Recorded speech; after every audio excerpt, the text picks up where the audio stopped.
I think most of you are familiar with the meditation technique already, so no further instruction needed there. So what we're going to do now is to sit for meditation for about 45 minutes, and then afterwards there'll be a little Dhamma talk on the topic of contentment.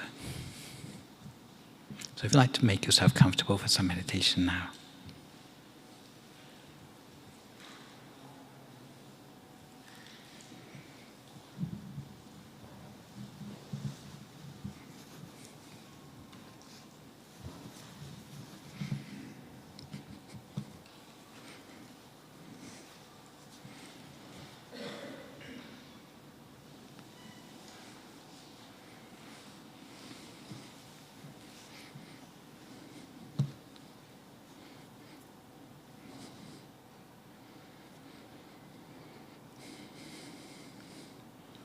So now that we feel ready to meditate,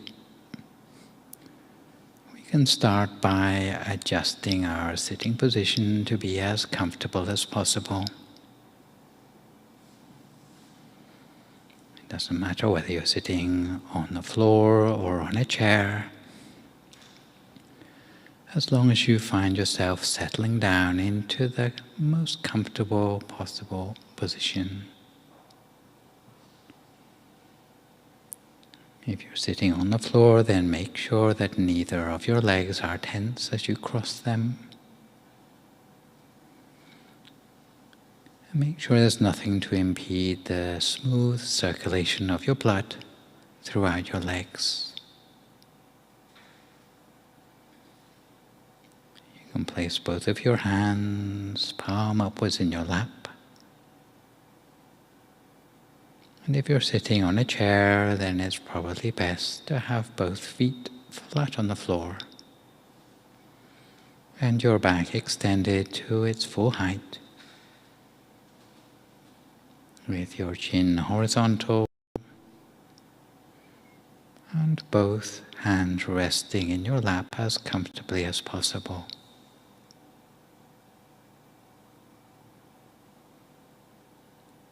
Ensure that your blood circulates freely, all the way from the top of your head down to the tips of your toes. And breathe deeply to yourself, gently, 2 or 3 times.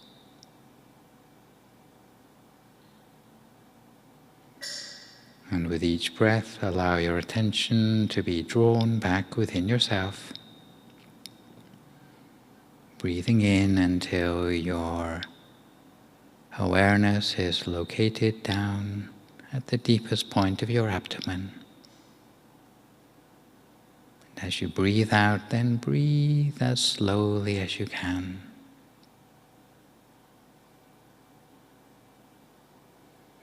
Allow your breath to embody your awareness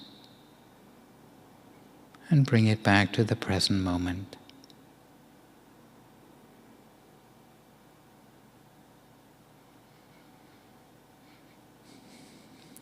Allow your shoulders to drop to their natural height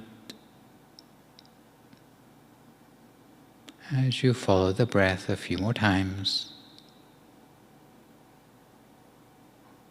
Also confirming that your sitting posture is as comfortable as possible. Allowing your mind to remain in place for the longest possible time, with no physical discomfort to bother it. And if at any time later on any discomfort should return, we can just feel free to gently adjust ourselves at any time.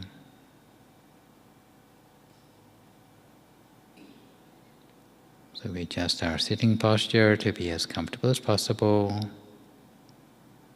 while bringing our awareness back to become aware of our bodily sensations, relieving any muscle of any remaining tension, starting from the top of our head, scanning gently down through our body, relaxing on the muscles of our forehead, down through our face and cheeks, allowing the relaxation to scan down through our neck and shoulders, letting the flow of relaxation move down through our arms to our hands, all the way to the tips of our fingers.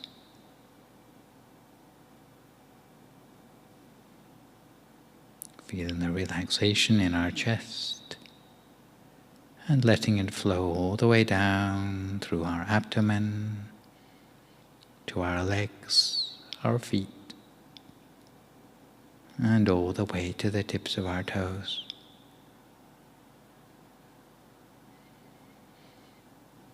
Until we feel that all the remaining tension is flushed out from our whole body, especially in the muscles of our face or our shoulders, allowing them to be completely relaxed, at ease, and comfortable. Because when our body is comfortable, it's very easy for our mind to become still and remain undistracted. So take as much time as you need to make sure the whole of your body feels at ease.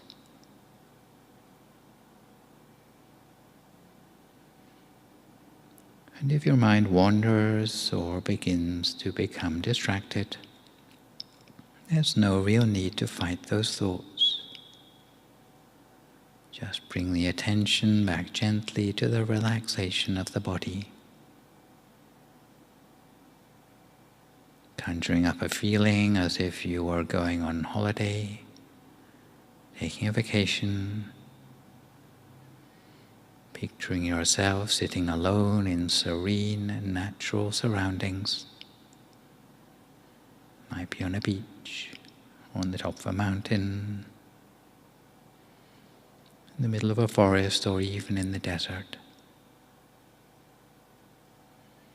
Anywhere that you'd like to be, where you'd feel the most contented. And imagine yourself in the middle of that place, at its center, as if you were becoming one with those serene and natural surroundings. As if right here were your personal corner of paradise, where you can take a step back from the busy world outside, as a place where you can rest and re-energize your mind, taking a moment to observe your surrounding space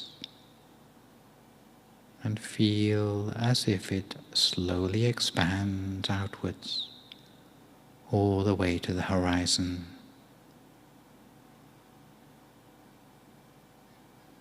And you might notice the way at the center of this space,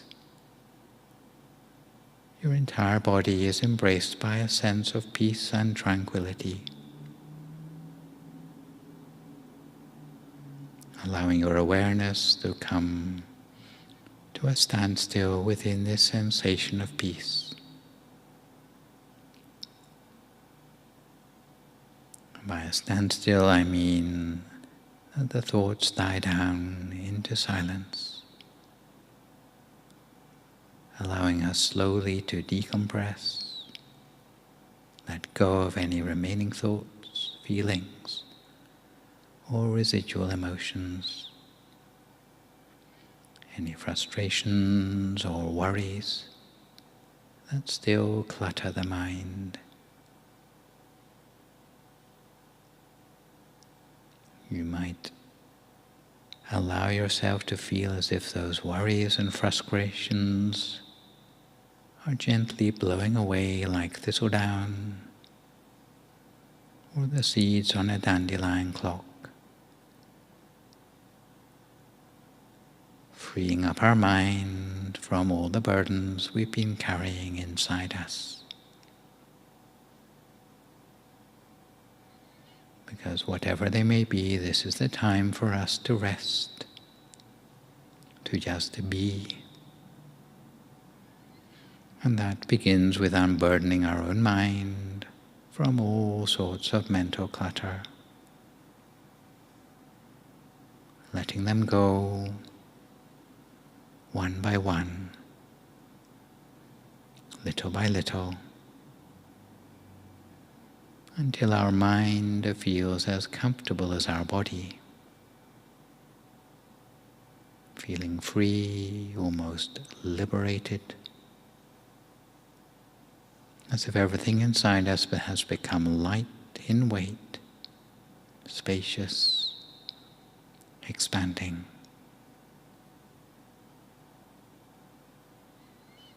becoming wider,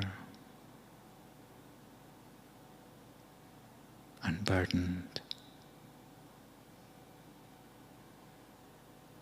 And the feeling when our mind breaks free from negativity, it's almost like clouds floating free in the sky, free of control, free of any kind of force, defying gravity, free and unconstrained. So take as long as you need to free up your mind until the body merges with the space that surrounds you.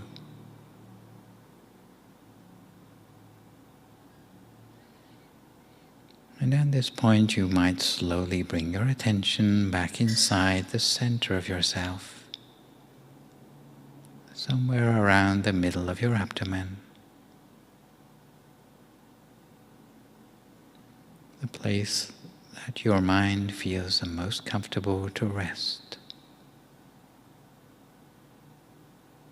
And here at the center we can connect with our true self deeper inside. So we gently place the mind, place the awareness at the center of ourself, somewhere around about the middle of our abdomen, observing the gradual increasing sense of peace that slowly immerses our mind, continuously and gently. Because here at the center, our mind finally feels that it has returned home after a long journey to a place where it can just rest, be still, and re-energize. Doesn't need to do anything, to engage with anyone or anything outside itself. It's the time for the mind to rest, to sit back and relax, allowing the mind finally to shed all its ingrained negativity. And here at the center, to keep the mind in place, if we like, we can imagine an image by visualizing something as a point of reference for the mind, or as an anchor to allow it to settle. In this respect, you can visualize a bright full moon, perhaps the sun shining, twinkling star, or perhaps a sparkling diamond. allowing the image slowly to emerge at the center of ourself, with its own sense of radiance, a radiance that expands outwards from that central point. And even if we don't see it, we can probably feel the presence of the object, feel the way in which it radiates a sense of well-being from that central point outwards. So we continue to train the mind in this way, lightly and gently, keeping our mind on track at the center of the body in this way for a few more moments in silence until we come to the appropriate time.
We continue to keep our mind on track at the center of the body the whole the time.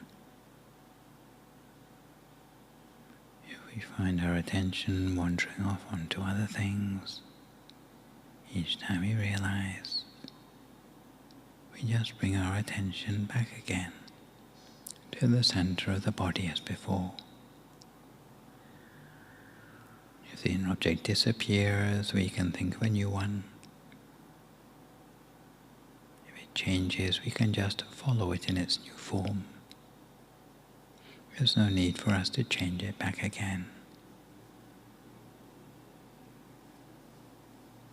If thoughts recur in the mind, then we do our best to ignore them.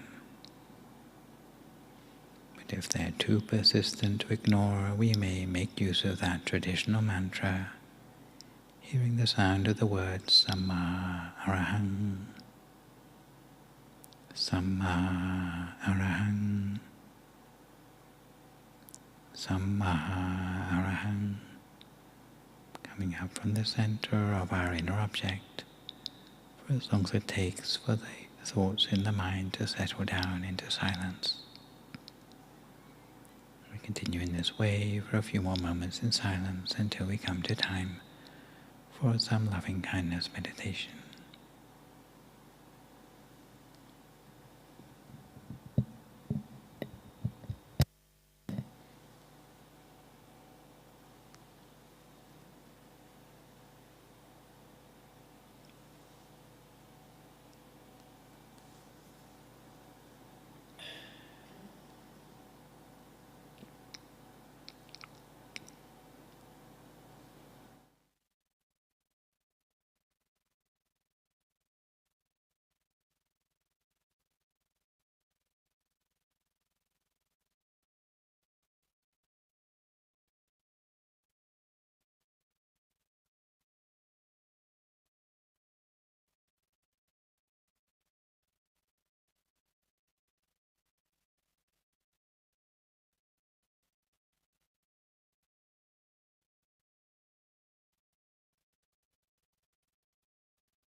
of the inner experience we have built up for ourselves as a result of the meditation so far this evening.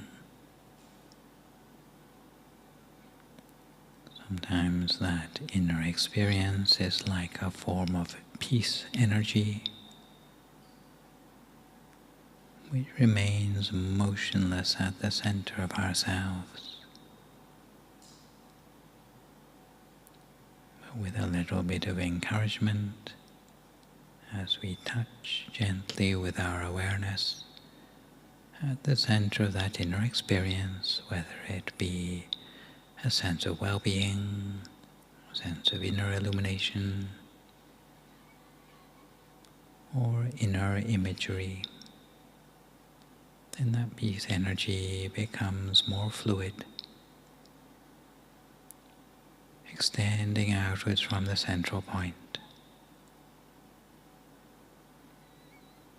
In fact, the energy is always there, but it becomes more noticeable whenever the mind is pure and free from mental impurities, such as greed, hatred, or delusion. That sense of peace inside will transform into loving kindness, compassion, good wishes, and positive intention that we can extend towards ourselves or others. And extending that peace energy outwards is extended with a sense of hope that begins within our own minds. So we're able to reach out and share this light, this inner energy, this sense of hope beyond ourselves, in a way that hope becomes more than just an idea, but something that can be shared through the practice of meditation. So the starting point of a sense of hope within our own mind starts when the mind becomes free of thought, generates that inner sense of illumination or well-being, and we allow this to generate further, expanding outwards from the central point,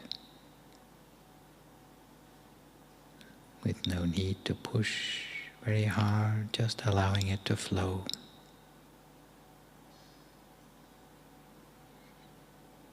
Never leaving behind that sense of comfort that we have already built up from our meditation so far. Keeping the mind steady, calm, relaxed, almost as if we were nothing more than the observer in our meditation, with no real need to interfere in the process. Almost as if we're taking a step back and just observing what's going on. So gently placing our awareness at the center of the inner experience, allowing the peace energy, that sense of loving kindness, to radiate outwards in all directions, covering and infusing our entire body and our being. The sense of love and the affirmation that we be well and happy, free from suffering, before letting it continue to expand outwards beyond ourselves into the whole room around us and all the living beings in the room, outwards to the whole of the building, all the living beings in the building, to the whole neighborhood and all of the beings in the neighborhood. By the same token, to the whole city, country, the whole continent, and the rest of the world, sharing this light, love, and peace energy to whoever or whatever is within our reach, with the affirmation that may our loving kindness reach out to all people, all sentient beings without exception. May they live free from danger, from sadness, from suffering of all kinds. May they live in happiness and peace. May all those with misfortune become free from sadness and sorrow. May joy, bliss and happiness spread in the heart of every person. And we extend our loving kindness, our compassionate intention, further outwards, almost like the full moon spreading its light across the sky, but in our case extending that peace energy to every living being, regardless of race, religion or creed, simply sharing universal love and wishing them all to be free from harm, to be established in joy and happiness.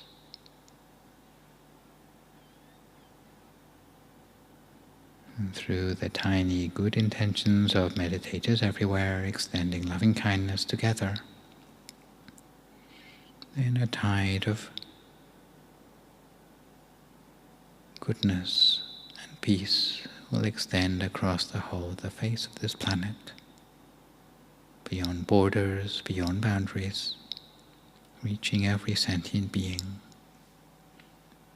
And we can also extend loving kindness to particular friends, family or loved ones, whether they're living or have passed on, embracing them within our peace energy, with this loving kindness, whether they are here or elsewhere, with the affirmation that they find comfort, loving kindness, hope.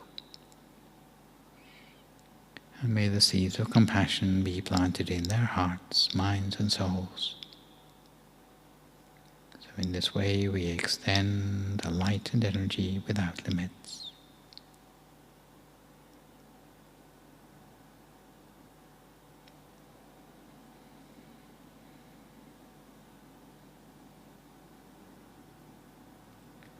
We extend our loving kindness in this way for a few more moments now in silence until we come to the appropriate time.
Sape Buddha Palapata Pacheka Nanchayam Palang Arahantananchate Jena Arakam Bandami Sappaso Sappaputhanupavena Sappadhammanupavena Sappasanghanupavena Sathasoti Bhavantu Te.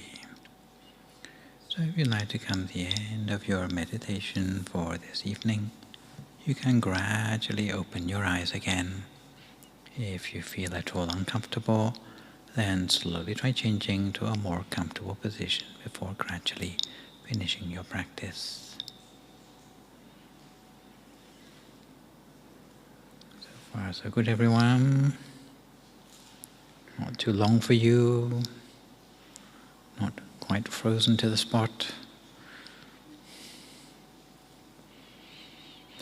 Well, today we continue on our journey through the 38 blessings, and the place where we are up to at this point in the sequence is a collection of virtues, skills, spiritual practices, you might say, which are rather like soft skills, which help us to be more receptive in a way that will help us to acquire some of the higher virtues in our mind.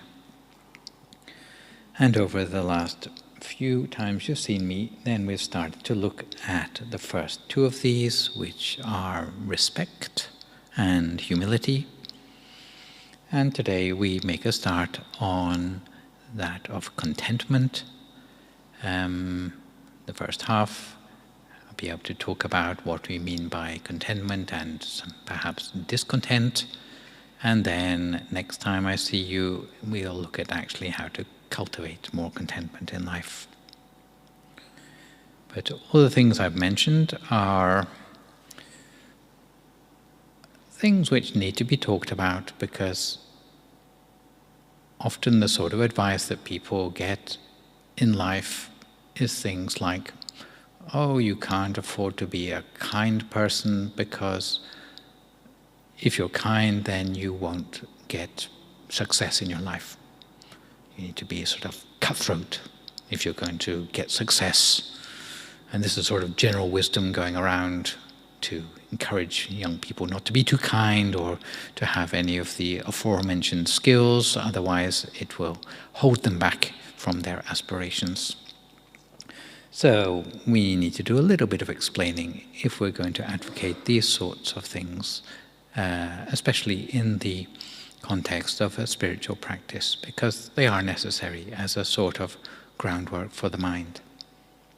So respect, which we met up with earlier on, helps us to overcome the tendency to find fault with other people. Yeah? So pointing the finger at other people.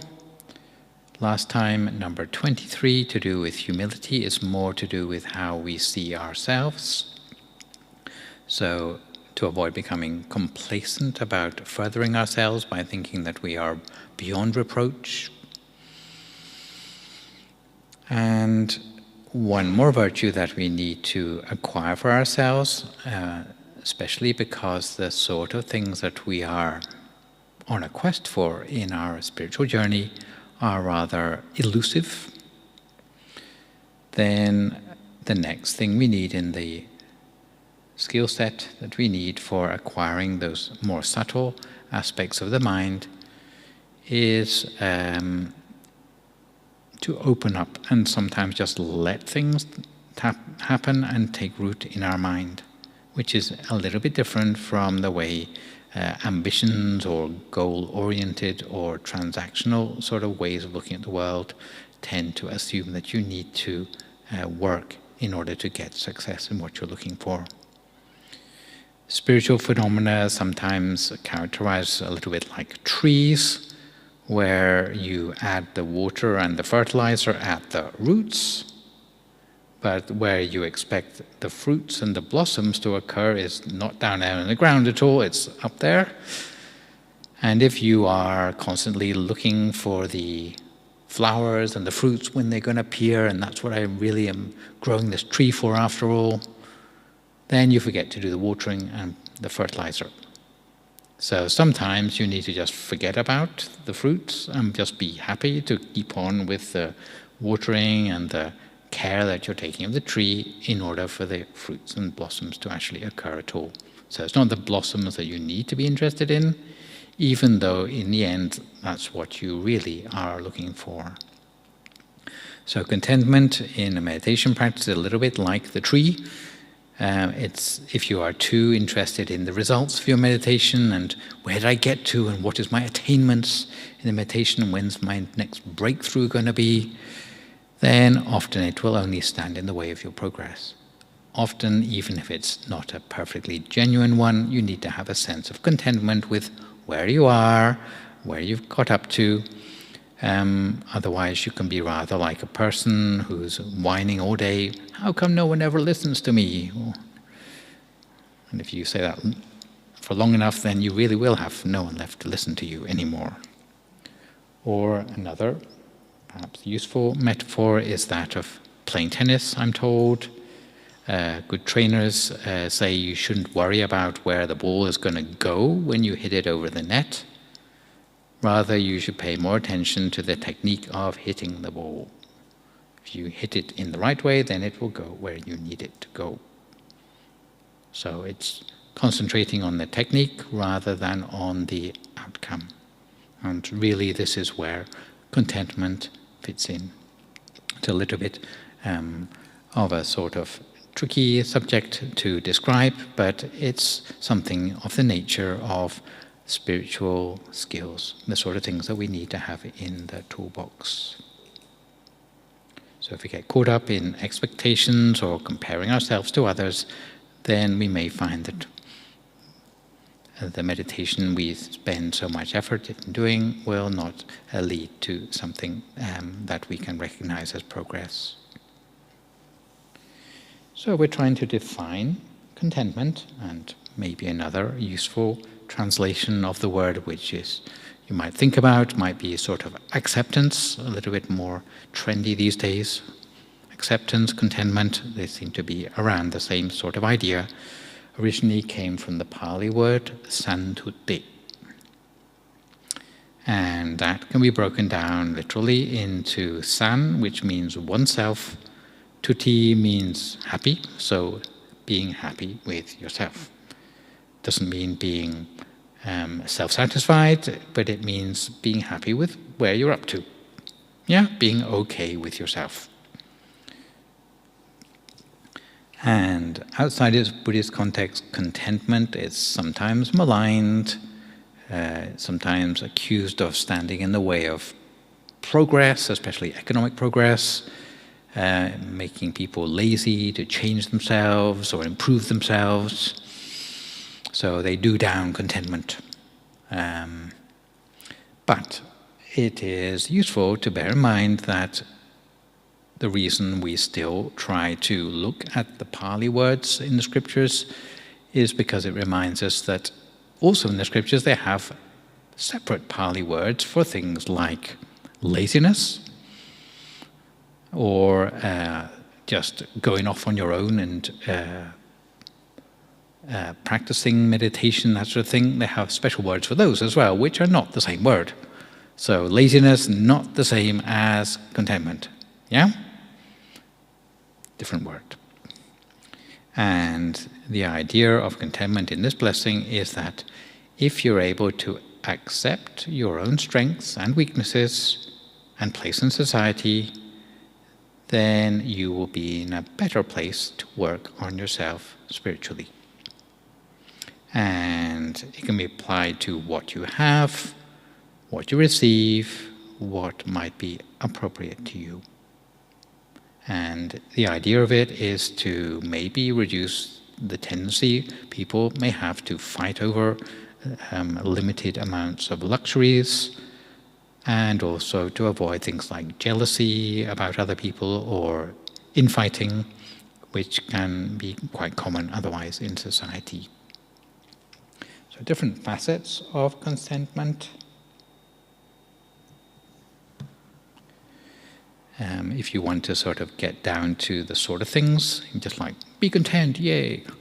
But if you start to think about contentment with what, then sometimes it's a little bit more useful as a mirror on yourself to see, to examine whether you have some of these qualities or the ones that you lack.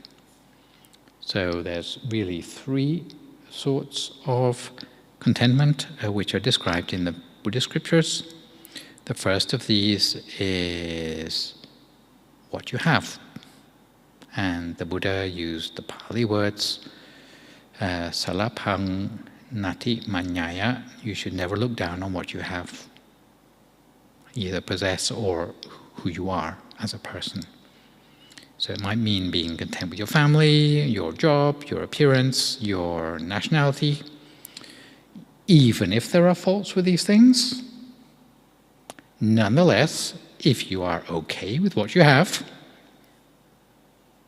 however imperfect it may be, so not exactly self-satisfied, but you're okay with what you have, then you'll be proud enough of yourself to make it seem worthwhile for you to actually work with those things in a way that they can improve. Get the logic? So, you might be a humble shoemaker and you're working in the gutter, which is not on the face of it a really great sort of profession to have, like sitting in the gutter all day long, like mending shoes. But if you can be okay with it and keep on with it, then little by little, taking pride in your work, you start to build up a reputation for yourself, and out of that will come a business which will grow. But you have to be okay with it as the first step. See what I mean? So it doesn't make you lazy. Oh, I'm okay with like sitting in a gutter mending shoes. But it actually leads to something more, sort of almost in an understated sort of way. Some people blame the parents for everything. I'm not happy with my parents. They're just like losers. So why should I bother doing anything worthwhile? So if you blame your parents for everything, it's not going to make you any better off. But you better rechanneling your energy into being okay with what you have and then improving the situation. If you like it enough, then you will improve it. Second component, be happy with what you get. So it also have a Pali word for this, santena, santosa. In the Jatakas, it said, you should be content with whatever you receive. So it means whatever task you're working on, you have to be able to accept the outcome. And sometimes we might have high expectations, and what actually comes out as a result may not be up to those expectations.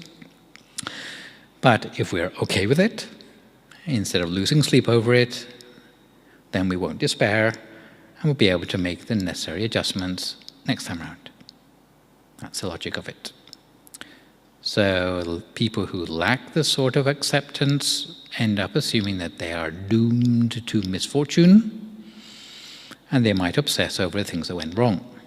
But if you can be happy with whatever comes to you, then instead of envying other people who've got better fortune than you and putting a lot of energy into that, let's say you manage to get only a small plot of land and you can build only a small house on it, well, it's not the end of the world, because actually it's better than renting. And if you love your little house enough, then you gradually work on it, build it up into something which you can then have a foot in the door in order to get further up the property ladder or whatever. Yes. But you have to be happy with your house, otherwise you say, I hate my house, I'm not even going to renovate it. And lastly comes what's appropriate to you. In Pali, it's known as sammena santosa. The aspect of this is to guard against the idea of being pretentious. Let's start with monks first of all. Suppose a monk is living in a humble little temple somewhere and someone comes along and says, hey, how would you like a great big Buddha statue made of solid gold for your temple? really brighten up the place. I will give this big Buddha statue to your temple. And the monk would probably be quite tempted by that. He'd probably start thinking about, ooh, if I had a big golden Buddha in my temple, then lots of people will come on a pilgrimage just to see it. And my temple will be busy with lots of people coming. I won't need to worry about temple income anymore. Quite an attractive idea. But is it appropriate for his status or status? Well, if he gets a big gold Buddha in his temple, the first thing he's going to need is a security guard. And then he's going to be worrying all day and all night about who's going to nick the Buddha out of his temple. Which, if he reflects on what his actual vocation involves, which is like escaping from all the worries of life and being able to do a proper meditation as a monk, he might reflect, actually this might not be an appropriate gift for me to receive. How about just having a nice, calm backwater temple and then I can get on with my meditation? Yes, much more content. So this is what I mean by what is appropriate for you according to your status. Yeah. So status can be many different things. It might be to do with your vocation, it might be to do with your financial status, it might be to do with the walk of life you belong to. Let's say you are a poor homeless guy who wins a lottery. Some people, they get the news of winning the lottery, they have a heart attack. Yeah, so obviously that was not appropriate, right? So it brings up the question, what might have been appropriate that would not have given a heart attack to the poor homeless guy, but might have helped him a little bit more? So you can see some things that look like a blessing may not be a blessing at all. And other people, they get lottery winnings and then they are inundated with lots of greedy relatives and they're unable to pull themselves out of that situation in a happy way either. So what is actually appropriate? Here we have different ideas of what might be appropriate.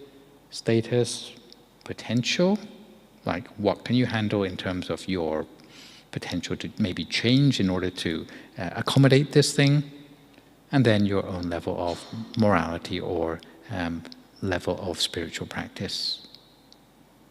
So you might be a monastic, a householder, someone who's senior, someone who's subordinate, a teacher, a student, military, academic, an odd job man. Different sorts of status in life. And the idea is that whatever you are, how should you approach the things that come to you in a way that's not pretentious? So it might be down to the way you dress, the car we drive, the way we furnish our home, the opinions we express, claims on the open set of ideas, which I already mentioned, I think, last time I saw you, to do with humility, things that can upset other people in a way that if we don't think carefully or thoroughly about the way we choose these things. Yeah? Some people know a few celebrities, so they think they ought to be treated like a celebrity, because like they can name drop a few celebrities. True? Maybe not true, because like you have to do the footwork to be the celebrity, to be treated like a celebrity. Yeah? Not just like by association. So, although the idea of status is not very hip in this day and age, because we tend to have high expectations of social mobility, probably a better way of thinking about this sort of contentment is having a sense of where you feel you belong. Is that more informative? So if you feel you belong, like sincerely, not just with delusions of grandeur, where you feel you belong, what is appropriate to you in that place? Why? Because if you love it enough, then you will do something about it, and that will give you the social traction to improve on yourself. But if you hate what you are, or if you're always hankering after something different, then you won't love what you have enough to do something with it. Yeah? So, next one, potential, is some people have different levels of potential to make more or less of a situation that comes to them.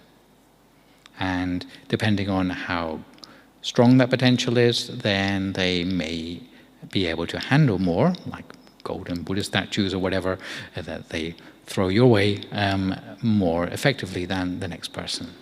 So it's down to your personal ability to pick up and use what you have. A list which we have sometimes come across, especially if you look back at some of my previous lectures on developing vision in spiritual self-transformation, sort of thing to pin on your mirror if you want to know just how much of this potential you have. Big enough to read, yeah. Things like your level of inspiration. A more enthusiastic person tends to be able to do more than a person who has a lot of self-doubt, for example. And the other things mentioned there are your integrity, knowledge and experience, your level of generosity, wisdom, quick-wittedness, and the strength of your health. The more of any of those you have, generally the more you can do with more ambitious things in your life or aims. And the last thing is your level of, it says, morality, yatha sarupa.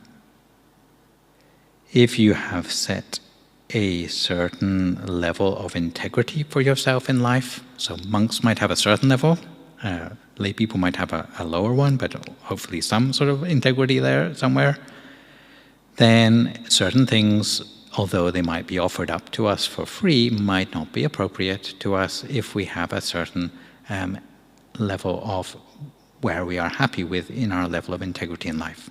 So if we realize by doing something or accepting something it would ruin our reputation, then it would be better to say no to it. So let's say someone gives us some free goods off the back of a lorry. What do you reckon? Free stuff. But it may be not inappropriate for us further down the line. So, yes, so that we don't become a puppet to accumulation of more and more things without end.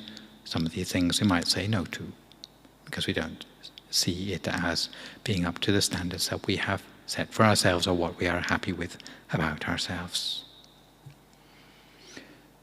The flip side of contentment is discontent of various sorts, and generally, in a very glib way, they have a list of what might be called pull factors, which tend to tempt people in various ways, which are really don't need to spend very much time on. Power, money, food, sex, for example. They are external things, but really, if you look at them deeply, they are not the cause of the discontent, because that must be on a deeper level with what people have as a gap inside them. They're trying to fill with these things. So that's the push factors from which the discontent comes. So the internal push factors might be things like getting wants and needs mixed up. So, for example, eating snacks doesn't provide your body's need for protein, so it's more wants than needs. Yeah? Discontent sometimes happens when we forget about the impermanence of things generally in life. For example, we'd like to get something which seems desirable, but even if it's a catchy tune, you can only listen to it a certain amount of times before you get bored with it, right? Why? Impermanence. If you have a beautiful item of clothing which you really just must have it, but you wear it 2 or 3 times and it goes out of shape. So after that time, the sort of contentment wears off pretty quickly. Sometimes we have boom times, sometimes we have recessions, sometimes you make witty remarks which seem great at the time, but usually they wear thin after the first few times of hearing it. So you start to wonder whether that form of contentment was really tenable at all. So, unsatisfactory. Boredom sometimes comes because of not appreciating what we have. Grass always looks greener on the other side, for example. Sometimes it could be fear for the future, leading us to escapist sort of behaviors. So you want to have something as almost as a sort of distraction or as a way of blanking out our expectations. And sometimes it can be down to disappointment with yourself because you don't have that contentment with yourself. If we went slightly easier on ourselves, then maybe we could turn ourselves around. And then loneliness also can haunt a person if they don't have healthy relationships within their own family, which are founded on love and giving. And the dangers of contentment like that, on a personal level, can be that they start you on a slippery slope from things like just preferences to things like being attracted to things, and then you've got to have it for yourself, and then you don't care about what you have to do to get the thing for yourself, even if it's going to trample on other people's feet to get it. And on a social level, although it looks like it's stimulating the economy, it does lead to things like unhealthy competition, so-called enlightened self-interest, which usually amounts to profiteering of various sorts, and fan the flames of greed in the mind. And often people say that contentment stands in the way of sort of economic progress, but generally it tends to be that society fails to make progress because those lacking in contentment constantly undermine a fair economic system. So, yes, people are forced to take risks or have less respect for ethics because of that sort of greedy outlook on life. So that is the content and discontent we are talking about. The idea of contentment being that it nurtures what we have to the extent that we are inspired to do something with it, to love something enough to want to cherish it and do something with it. Yeah? And next time I will talk a little bit more about how to cultivate contentment more if you don't have enough of it already. But for today, I'd like to finish up with a little scriptural story, which again comes from the Dhammakaya commentary, and it refers to a time in the time of the Buddha when there was a plague in the city of Rajagaha, which was where Buddhism was based at the time. So, pandemic. And there was a home where there were two millionaires, husband and wife, living with a 12-year-old son. And the son was called Kumbha Gosaka. And the parents decided that they were too old to escape the pandemic, so they urged their son to run away as far as he could, just abandon the home. And before he left, then they showed him where the family treasure was buried. So the son cried a lot, but eventually he decided to go. He didn't want to abandon his parents to die, but he also felt that he was fulfilling their wishes. So for 10 years he stayed away until all the pandemic or whatever had died down, returned to his hometown, and the first thing he thought of was digging up the treasure because he was penniless. But then he had contentment, and he decided that it was not yet an appropriate time for him to be seen with a large fortune, especially if he had no house to put it in, then everyone else would just assume he'd stolen it. Inappropriate. So he reflected that probably the better way to do would be to sign up to work for someone else. And he got a job working as a guard in a house of a wealthy family. And his job was to wake up everyone early in the morning and to go around announcing when it was the time to prepare the food, time to fetch the carts, time to yoke the bullocks, and various other chores. So it's almost like a kind of town crier from the time when they didn't have things like clocks and alarms. And one day the king in that city, whose name was King Bimbisara, who we have heard about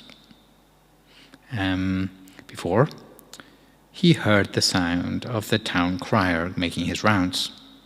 And just from the sound of his voice, I don't know if it was particularly melodic or had a certain quality to it, but the king could tell that the owner of this voice was no ordinary person. So he sent out one of his courtesans to observe the man, find out and get to the bottom of who this person might be. So she observed him for a bit, and she couldn't see anything out of the ordinary, and came back to the king reporting that he is just an ordinary town crier.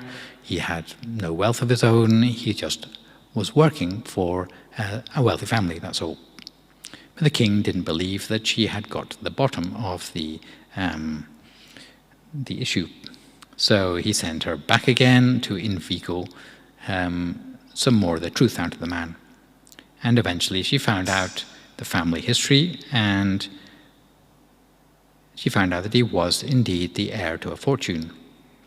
At which point King Bimbisara summoned the man himself, and he was curious to find out why he was living as a pauper, even though he was heir to riches. And the man told the king that he was waiting for the appropriate time to publicly claim his fortune. And the king told him, now is that time for you to go and dig it up. So the young man dug up his fortune, and king appointed him treasurer of that kingdom as a reward for the wisdom and patience, and especially his level of contentment, which he had not to rush into immediately laying his hands on all that buried fortune. So the story has a lot to tell us about the words appropriate and status in relation to contentment. And it would seem that this man's conduct was exemplary, maybe something for lottery winners to learn from there. Yeah, where to bury it, perhaps. So I just finish off with a few announcements today, encouraging you to meditate at home if you can.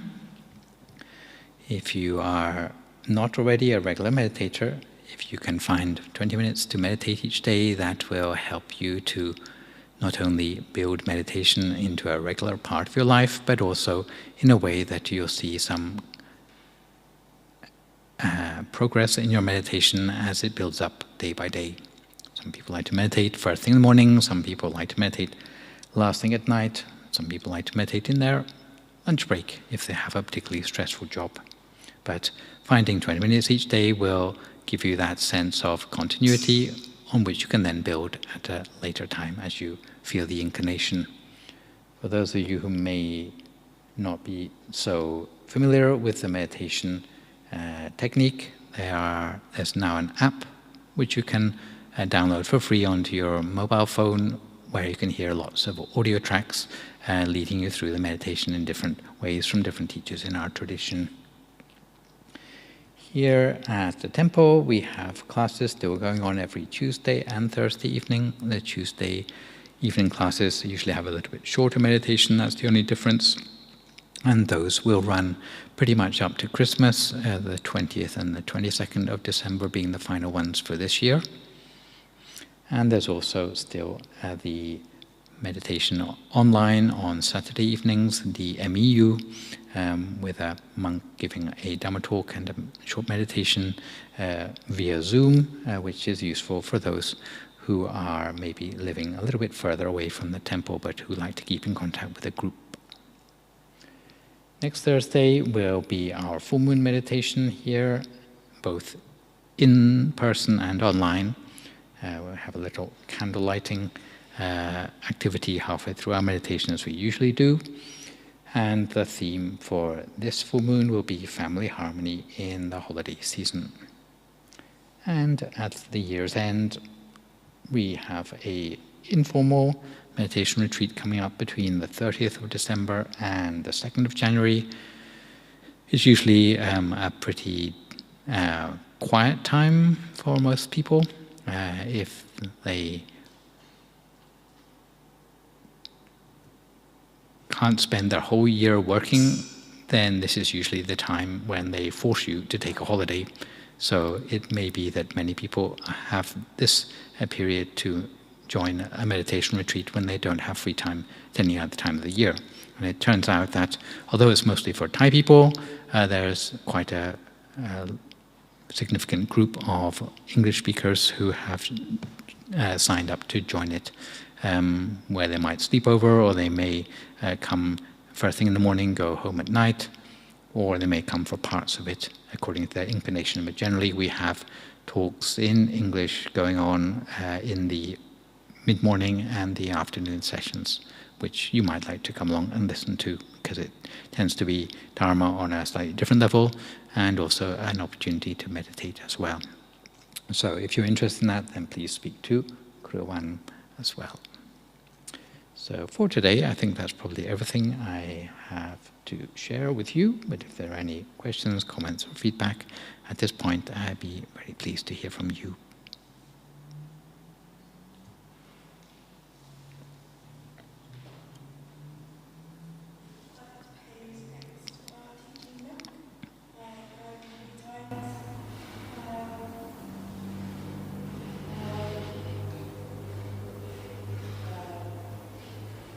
May all of you enjoy happiness, success, and fulfillment in life, be free from discontent, and be able to attain contentment in all the things that you have, get, and for your happy place in your life.